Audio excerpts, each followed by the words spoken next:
بصي مش عايزه حد ياخد رايي في الموضوع ده بالذات، لان الموضوع ده مضايقني ومعصبني جدا بجد بجد، حرق دمنا كلنا.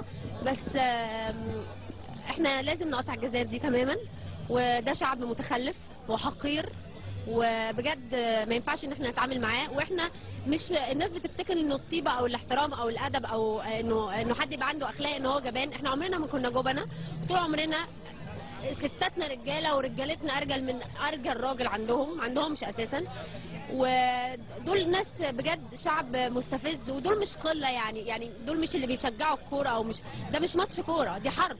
يروحوا يشوفوا بلدهم، يروحوا يعمروها، بدل ما هم سايبوا المجرمين في الماتشات، يروحوا يعمروا بلدهم او يعملوا حاجه لبلدهم. بدل ما انا جيلي انا عرفتهم، وعرفت ان في حاجه اسمها جزائر من خلال فنانه مصريه وانتاج مصري. احنا السنه دي كرمناهم، كرمناهم، ده احنا لازم نكرمهم بالجزم.